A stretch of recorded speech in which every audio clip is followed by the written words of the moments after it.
Hey guys, how's it going? Welcome to my video. Alright, so I just want to give you guys a quick tip if you guys are in this situation. So basically, a couple of days ago, I was at the park. I parked my car, went out for a brisk walk, came back about 45 minutes later, and then tried to get into my car, and the remote didn't work. So I was like, all right, so if the remote didn't work, it's probably the remote battery that's dead. That's fine. I've had that situation happen before. Matter of fact, I had that situation happen a couple years ago. So battery's like $6 or whatever. So I took the key out and I got into my car. And funny thing is, I didn't hear any noise. It was completely dead. Didn't make anything of it. Tried to start it. It was nothing. No clicks, no noises, no lights on the dash, nothing. There was no power at all. So at that point, I thought maybe it was the dead battery. At that point, to me, I thought to myself, it's probably a dead battery. Have like many of you have had that situation happen before. A dead battery happens. Dead batteries happen. All right, so, but seeing the batteries maybe like a year and a half old, and I changed it out a year and a half ago.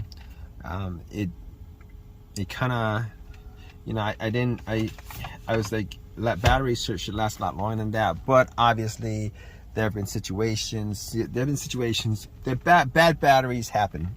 All right, bad batteries happen for whatever reason. So I was like, okay, not a problem. I was like, let me just get my power pack out, my Norco power pack out that I got from Walmart for like $100. Let me just jump it, right? I'll jump it. Alternator will work. It can run with a dead battery. Not a problem. I'll drive it to AutoZone. Actually, I'll drive it to Walmart and get a $70 Walmart battery again. Pop it in. That's what I got the first time around. Haven't had any kind of issues with that at all. So I was thinking to myself, let's do that. So my battery pack was at, I'll tell you guys what, my battery pack was at 50%. But I was like, that's gonna be enough to jump it, not a problem. So I popped it on and I tried to jump it and nothing. So I didn't even get a slow crank. I didn't get any kind of power in the car. No power whatsoever. Tried a couple of times, put the cables in different positions. Nothing. So I was like, maybe the battery terminal cable needed to be clean. It wasn't really dirty. It was kind of dirty, so I just wiggled it out of the way. Cleaned it a little bit with, I had some hydrogen peroxide and a paper towel. I cleaned it up as best as I could. Had a screwdriver that I just pretty much just, you know, tried to get the corrosion off as much as I could. And I got a lot of the corrosion off. I popped it back on, and then I put the Norco battery pack cable on, and then I tried to start it, and nothing happened. Like before, there was no power, nothing, no power anywhere, nothing. All right, no noises, no power. It's completely 100% dead. So I was thinking to myself, maybe the Norco doesn't have enough power to get to start. But then I was like, you know what? No, that, you know, even if it didn't have enough power to start, even if there was 25% in a Norco, you know, the car would have made like maybe a slow crank, or at the very least, I would be getting some lights on the dash. At the very least, you know, even with a 10% battery pack, once I pop it on, I should be, maybe not 10%, I don't know. but I should be getting some lights or whatever, stuff that doesn't take a lot of electricity. And no, that nothing. So I was pretty sure that it was in the power pack that was the problem, because I was thinking maybe I should get a jump, but then again I think to myself, you know what, jump's not going to work because I'm getting no power at all. I'm getting no power at all. So I was thinking to myself, okay, so I clean the cables, I clean the terminals. What else could cause it? So I tried to follow the negative cable, make sure that it was grounded correctly. All right. Make sure that that was grounded correctly. So I was tugging on it just to make sure that it was tight, and it was tight. And I was thinking, probably wasn't a negative cable. I could just cross that out on the diagnosis list. Cross that out.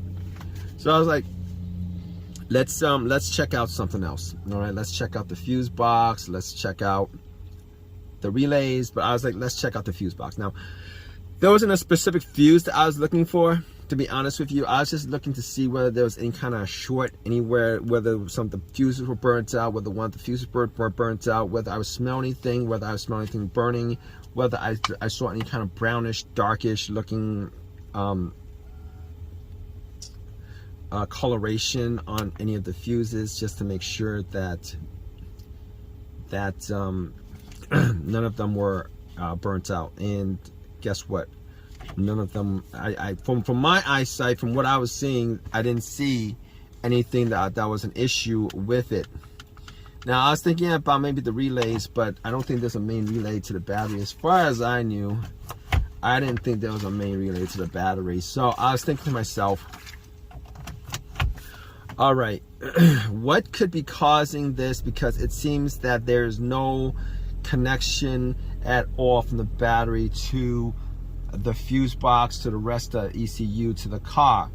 So I was looking at the cables themselves, just to look at them, and I noticed that the positive cable has this it's called, what is it called? It's called a fusible link is what it's called. And now that I know that it's called a fusible link, but looking at it, they have these little tiny windows, mini windows, and if you guys look close enough, all of them actually has this little fuse wire, metal fuse wire that connects one end to the other. And I was looking at them, and a couple of them actually looked like they were burnt. So I actually took my screwdriver and took the little plastic window off, and yeah, it was you know, the fuses, that's what it's called. That's what a fuse is. It's just a different type of fuse on the battery. And I noticed that was burnt. So I actually took my screwdriver, and what I did was I actually popped it onto the fuse just to connect the two ends. I had my door open, and once I connected it, I heard some, you know, beeping and all that stuff, and at that point I knew that it was that was causing the problem, because I had power at that point. I knew exactly that was the problem. So basically what I did at that point was I had some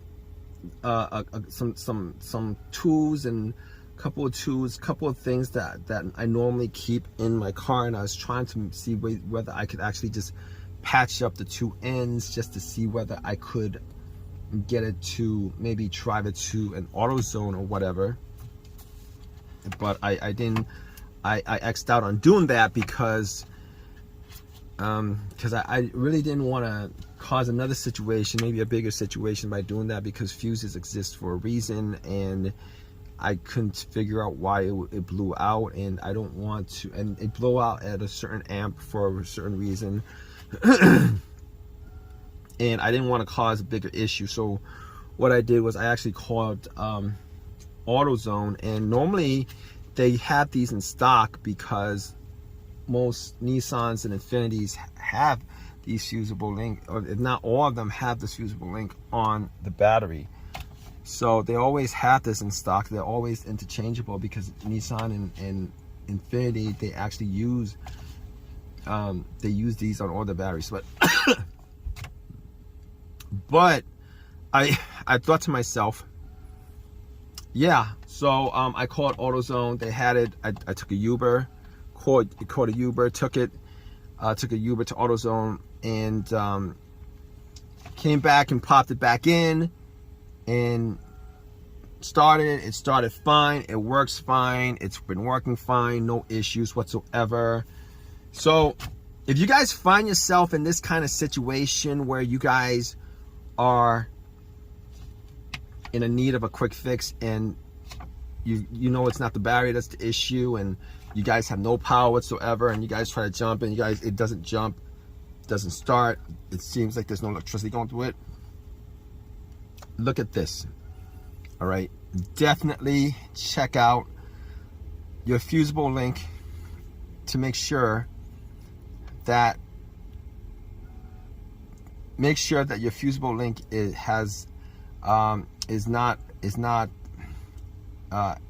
have any issues. It's not blown, the fuse is not blown, etc., etc. Because majority of the time this situation causes these kind of electrical disconnect between the battery and the fuse box. So anyway, hope you guys like this video. Guys, have any comments, please leave a comment in the comment section. Please subscribe, please give me a thumbs up, all that good stuff, right guys?